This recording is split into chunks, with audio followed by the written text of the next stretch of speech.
Bapak Ibu saudara-saudariku yang terkasih dalam Kristus Yesus, kita bertemu lagi dalam sapaan Tuhan hari ini, Jumat tanggal 4 September tahun 2020. Namun sebelumnya mari kita bersatu dalam doa.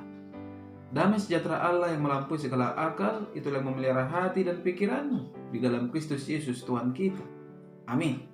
Saudara yang terkasih dalam Kristus Yesus, sapaan Tuhan buat kita hari ini terangkat dari Evangelium Matius pasal yang kelima ayat yang ke-10. Demikian firman-Nya. Berbahagialah orang yang dianiaya oleh sebab kebenaran, karena merekalah yang empunya kerajaan surga.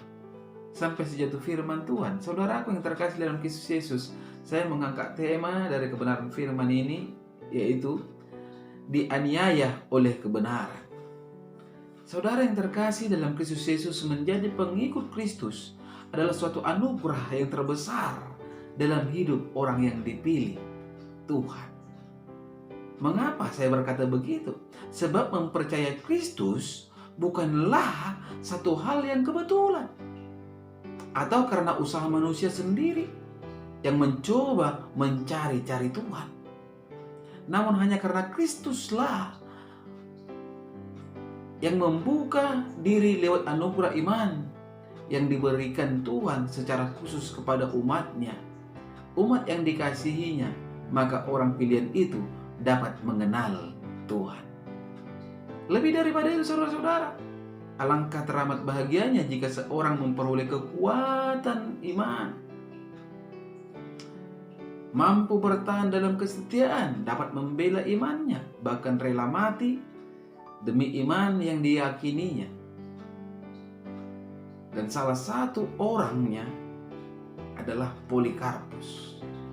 Polikarpus adalah seorang uskup dari Smyrna, saudara-saudara, yang rela mati syahid, mati martir oleh dikarenakan kebenaran firman Tuhan, oleh dikarenakan mempertahankan Kristus Yesus, Sang Juru Selamat umat manusia.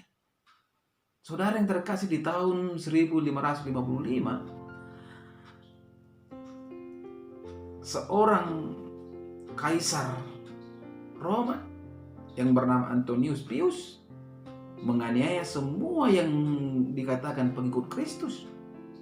Pada saat itu, saudara-saudara, Polikarpus ditangkap dan dia diminta untuk menghujat Tuhan Yesus agar ia tidak dibakar hidup-hidup sebagaimana orang Kristen yang telah dibakar hidup-hidup.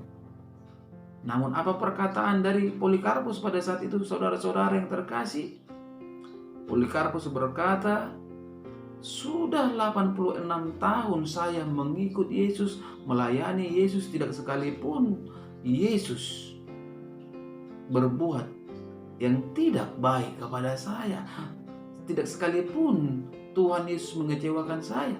Bagaimana hanya dikarenakan api yang lamanya 1 sampai 2 jam dia akan membakar saya harus menghujat dia."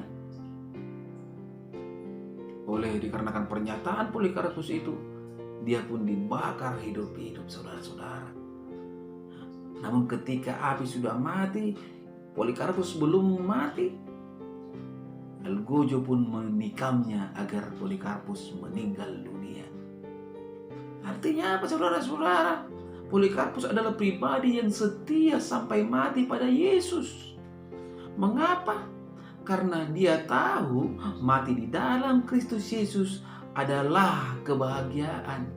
Mengapa kebahagiaan? Karena upah setiap orang yang hidup dan mati dalam Kristus Yesus adalah kerajaan surga yang menjadi pengharapan setiap orang-orang yang percaya.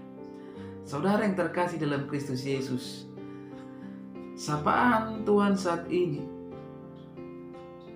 hendak mengajak kita memahami, walaupun ada banyak orang yang tidak bertahan dalam kebenaran oleh karena permasalahan dan penganiayaan, di mana banyak orang menjual imannya, tetapi kita jangan pernah putus asa dan tetaplah berlaku baik kepada siapa saja, termasuk yang menganiaya hati dan pikiran serta hidup kita oleh dikarenakan Kristus Yesus. Saudara yang terkasih, dengan kata lain, Ayat ini mau mengajak kita, mari untuk selalu tekun, setia, dan bersemangat melakukan hal yang baik. Biarlah hati kita tertuju hanya kepada Tuhan. Biarlah rasa cinta kita selalu tulus kepada sesama.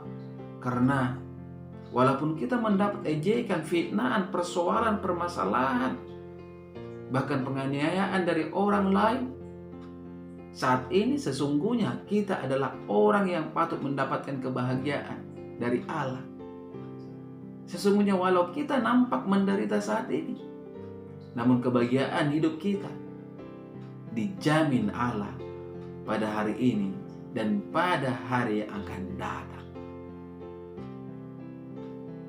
Tetap hidup di dalam Tuhan, apapun yang terjadi. Amin. Kita bersatu dalam doa. Terima kasih Bapa di surga akan kebenaran firman-Mu yang telah berkumandang pada saat ini melalui media YouTube, yang merupakan suatu penghiburan, penguatan buat kami, agar kami tidak lari dari Tuhan ketika persoalan terjadi. Bapa di surga, meteraikan kebenaran firman-Mu dalam hidup kami, di dalam setiap hidup pribadi yang mendengarkan melalui media YouTube ini dimanapun berada. Engkau kuatkan mereka, Engkau pulihkan Tuhan hidup mereka. Biarlah ketika mereka sakit Engkau sembuhkan, ketika mereka lemah Engkau kuatkan, ketika mereka mendapatkan persoalan mereka mendapatkan jalan keluar. Pada pagi hari ini hamba-Mu berdoa Tuhan untuk seorang ibu, Inang Opu Deborah, yang lagi dalam keadaan sakit. Tuhan Yesus, tidak henti-hentinya hamba-Mu memohon kuasa-Mu menyertainya, kuasa-Mu berkarya di dalam hidupnya. Karena oleh kuasa Tuhan tiada yang mustahil.